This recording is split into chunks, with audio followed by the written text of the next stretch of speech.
یا صاحب الزمان یا وارث قرآن۔ عزاداران سید الشہداء، مجلس ایام اعزاء کی مجالس میں سے ایک مجلس ہے۔ خداوند متعال کے شکر گزار ہیں کہ پروردگار نے ہمیں ان ایام میں امام حسین علیہ السلام کا ذکر کرنے کی توفیق عطا فرمائی۔ ذکر امام حسین کا عین ذکر توحید ہے، کیونکہ آج یہ جتنی بھی ہماری نمازیں، ہماری عبادتیں باقی ہیں، یہ سب امام حسین علیہ السلام کے قیام کی وجہ سے ہیں۔ وہ اسی سلسلے میں ہماری گفتگو جاری ہے کہ یہ جو معرکہ ہے کربلا کا، یہ اچانک سے یا اتفاق سے ہونے والا واقعہ نہیں ہے۔ دشمن بہت عرصے سے اپنی کوششوں اور طاقتوں میں لگا ہوا تھا اور ابھی بھی لگا ہوا ہے کہ کسی طریقے سے اصل اسلام کے راستے کو روکے، اور اسی روکنے کے لیے وہ ہر نبی کے مقابلے میں آیا ہے، اور شروع ہی سے ازل سے اس نے خدا سے فرصت مانگی، لمحہ مانگا، وقت مانگا کہ میں لوگوں کو اور اجتماع کی صورت میں انہیں ورغلاؤں گا، میں ان کو اغوا کروں گا۔ اور قرآن کی آیاتیں ان باتوں کو دلیل ہیں۔ آپ ماشاءاللہ پڑھے لکھے لوگ ہیں، ساری چیزوں سے واقف ہیں۔ یہ سلسلہ چلتا رہا اور یہاں تک کہ جو ہے وہ کربلا برپا ہوئی ہے۔ خوب مجالس ہم سنتے رہتے ہیں، مختلف موضوعات سنتے رہتے ہیں۔ ہماری اس دور میں ذمہ داری کیا ہے؟ ہم کربلا سے کس طرح اپنی زندگی کے لیے درس لے کر اٹھیں؟ خوب نعرہ تو ہم بہت مارتے ہیں، ہے ہماری درسگاہ کربلا کربلا، لیکن پریکٹیکلی ہم کس طرح اپنی زندگی میں عمل کریں؟ عزیزان محترم، جب پروردگار انسان کو خلق کیا تو اس کی خلقت کے ساتھ خدا نے خلق کیا، مومن کو خلق کیا، کافر کی روحوں کو خلق کیا، سب کو خلق کیا، وعدہ بھی لیا کہ ہے الستو میں تمہارا رب کا۔ جو روحیں پاک تھیں انہوں نے اقرار کیا اور عہد کیا کہ ہم خدا کی مدد کریں۔ خوب، یہ جو خدا نے مومن کو جب خلق کیا تو اس کی طینت میں کفار کی خصلتوں کو ملایا۔ کفار کی جو خصلتیں ہیں، خوب انسان غلطی کرتا ہے، برے کام کرتا ہے، مومن کرتا ہے کہ نہیں کرتا؟ خدا نخواستہ میں آپ کو نہیں کہہ رہا کہ آپ بولیں کہ ہمیں مولانا صاحب کہہ رہے ہیں کہ نہیں، انسان، میں اپنے آپ کو کہہ رہا ہوں، میں خوب انسان سے غلطی ہوتی ہے، کوتاہی ہوتی ہے۔ وہیں پر خدا نے جب کفار کو خلق کیا تو اس کی طینت میں اچھی خصوصیات کو ملا دیا۔ اب آپ کو نظر آتا ہوگا ہے تو کافر مگر اچھے کام بھی تو کرتا ہے، لوگوں کی مدد بھی تو کرتا ہے، انسانیت کا خیال بھی رکھتا ہے کہ نہیں ہے؟ وہ بھی، اور اسی کو لے کر تو وہ علمبردار بنے ہوئے ہیں کہ دیکھیں ہمارے پاس اسلام نہیں مگر ہم کام تو اچھے کر رہے ہیں، اور اسی چکر میں ہمارا جوان اور ہمارے لوگ جو ہے وہ دھوکے میں رہتے ہیں، یار وہ کم از کم اتنے تو اچھے ہیں، کم از کم خیال تو رکھتے ہیں، ہم کیا کر رہے ہیں؟ تو وجہ کیا ہے کہ یہ خدا نے طینت جب خلق کر رہا ہے تو یہ ملا دیا۔ وہ کیوں ملایا خدا نے؟ خدا نہ ملاتا یہ دونوں الگ الگ چلتے نہیں، خدا نے ملایا اس لیے، اس برے میں خوبیوں کو ملایا اس لیے کہ اس کی یہ خوبیاں زندگی میں شاید اس کے دل کو منقلب کر دیں۔ بھائی برا شخص، آپ کہتے ہیں نا یار چلو کم از کم کچھ تو کرتا ہے، اچھے کام کرتا ہے، چلو کوئی بات نہیں، شاید یہ اچھائی اس کو کسی مقام پر لے آئے۔ خوب مثال کے طور پر واقعہ تاریخ کا آپ کے سامنے ہے، 7ویں امام موسیٰ کاظم علیہ السلام کا دور۔ اللہ صلی اللہ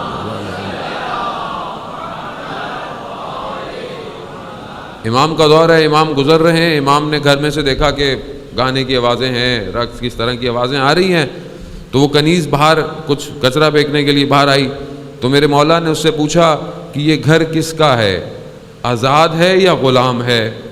تو کہا کہ آزاد ہے۔ کہا اگر غلام ہوتا تو ایسی زندگی نہ گزار رہا ہوتا۔ اب جب اس نے سنا، جب وہ پہنچی تو جو اس کا آقا تھا اس نے بولا دیر کیوں ہوئی؟ کہا ایسا ایسا ہوا، امام گزر رہے تھے، انہوں نے مجھ سے پوچھا تو میں نے کہا کہ آزاد کا گھر ہے۔ امام نے کہا اگر غلام کا گھر ہوتا تو ایسا نہ ہوتا۔ اب اس کی طینت میں کہیں کوئی خوبی تھی، کہیں کوئی خوبی تھی تو اسی حالت میں بھاگا۔ بشر حافی کا واقعہ ہے، اسی حالت میں بھاگا، ننگے پاؤں بھاگا اور جا کر امام کی خدمت میں جا کر جو ہے وہ پاؤں میں پڑ گیا اور مولا سے معافی مانگی اور ایک بہت عالم دین بن گیا۔ یعنی طینت میں اچھائی تھی کہیں نہ کہیں، اسی لیے پروردگار نے اس روحوں کے اندر اچھائیاں رکھی ہیں کہ شاید منقلب ہو جائیں۔ آج آپ کو پوری دنیا کے اندر کئی لوگ مسلمان ہوتے نظر آتے ہیں کہ شاید کافر تھے، شاید ہندو تھے، شاید عیسائی تھے، یا حتیٰ دین نہیں رکھتے تھے، مگر آج آپ دیکھتے ہیں کہ وہ کسی نہ کسی بات کی وجہ سے منقلب ہو گئے ہیں، ان کے دل جو ہے وہ کنورٹ ہوتے جا رہے ہیں۔ کیوں ہو رہے ہیں؟ اگر یہ راستہ واضح ہوتا تو کوئی بھی ادھر سے ادھر نہ آتا۔ نہیں، شاید آپ کو سمجھ میں نہیں آیا۔ اگر طینت میں اچھائی نہ ہوتی تو حر کبھی بھی ادھر سے ادھر نہ آتا۔ یعنی خدا نے رکھی ہے اور یہاں پر بھی برائیاں رکھی ہیں۔ کیوں رکھی ہیں؟ ہمارا امتحان لے پروردگار کہ یہ ہر حالتوں میں جب شکنجے کی حالت میں پڑتے ہیں برائیوں کی طرف پلٹتے ہیں یا مجھے یاد کریں گے۔ خوب یہ دو ڈفرنٹ قسم کے ایسے نظریات نہیں ہیں، یہ باقاعدہ دو بلاک ہیں جو انسان کی خلقت سے ایک دوسرے کے ساتھ لگے ہوئے ہیں، اور یہ ہمارے وجود کا خاصہ ہے۔ وہ مومن سے غلطی ہوتی ہے، مومن گناہ کرتا ہے، کیوں کرتا ہے؟ کیونکہ اس کے طینت میں چیزیں مخلوط ہیں۔ عزیزان محترم، وہ پروردگار سورہ انفال کی آیت نمبر 37 کے اندر بھی یہی فرماتا ہے کہ یہ جو کافر ہیں، یہ جو منافق ہیں، یہ بھی نفاق کرتے ہیں، یعنی پیسہ خرچ کرتے ہیں۔ اب آپ ہر پیسہ خرچ کرنے والے کو اچھا مت سمجھا کریں کہ ہاں بہت پیسہ خرچ کر رہا ہے، بہت یہ کر رہا ہے، بہت وہ رہا ہے، لیکن اس کا مقصد کیا ہے یہ بہت مہم ہے کہ وہ پیسہ خرچ کیوں کر رہا ہے۔ تو قرآن کہتا ہے کہ یہ پیسہ خرچ کرتے ہیں مگر کیوں؟ یہ اللہ کا راستہ بند کرنا چاہتے ہیں، یعنی یہ خدا کا راستہ بند کرنا چاہتے ہیں۔ مگر وہیں پر مومن بھی ہیں، وہ بھی نفاق کرتے ہیں، وہ بھی زکوٰۃ دیتے ہیں۔ قرآن کی آیتیں کہتی ہیں یوتون زکوٰۃ، یہ زکوٰۃ دیتے ہیں، مگر یہ زکوٰۃ کیوں دیتے ہیں؟ یہ زکوٰۃ صرف مالی نہیں ہے بلکہ یہ اپنا پورا کا پورا وجود اسلام کی راہ میں دے رہے ہیں۔ تو اب آپ دیکھیں کہ یہ دونوں فورسز شروع سے لگی ہوئی ہیں، یہ طاقتیں شروع سے لگی ہوئی ہیں اور یہ طاقتیں آگے بڑھتی رہیں گی اور یہ جاتی رہیں گی، یہاں تک کہ ایک وقت آئے گا کہ جب ان کی ان خصلتوں کو جدا کر دیا جائے گا، اور اس وقت میں انسان کی کون سی خصلت اس کے اوپر غلبہ پا چکی ہوگی وہ وہی حالت میں ہوگا۔ اس لیے کہا جاتا ہے کہ آپ ہر حالت میں پاک صاف رہا کریں، اس لیے کہا جاتا ہے کہ سونے سے پہلے انسان وضو کر کر سوئے، اس لیے کہا جاتا ہے کہ جب بھی انسان نجس ہو فوراً طہارت کر لے۔ کیوں؟ کیونکہ نہیں پتا وہ وقت میرا کب آ جائے، مجھے نہیں پتا، مجھے کیا پتا کہ میں نے کب دنیا سے جانا ہے۔ اور دوسری بات، جو سب سے بڑا معرکہ ہونا ہے وہ ظہور کا معرکہ ہے کہ جب ظہور ہوگا تو خود بخود برائیاں ایک طرف ہو جائیں گی اور اچھائیاں ایک طرف ہو جائیں گی۔ اور آپ نے روایات میں پڑھا ہوگا کہ ایسا بھی مقام آئے گا کہ کچھ لوگ جو شروع میں امام کی رکاب کی طرف بڑھ رہے تھے اچانک سے وہ امام کو چھوڑ کر سامنے چلے جائیں گے۔ یہ کیسے ہو جائے گا؟ مطلب آپ کے تصور کریں کہ یہ کیسے ہو سکتا ہے کہ بھئی پتہ ہے کہ امام، پتہ ہے انتظار کر رہے ہیں، جانتے ہیں، لیکن امام کو چھوڑ کر کیوں جائیں گے؟ کیونکہ اندر جو بری صفت وہ غلبہ کر چکی ہوں گی۔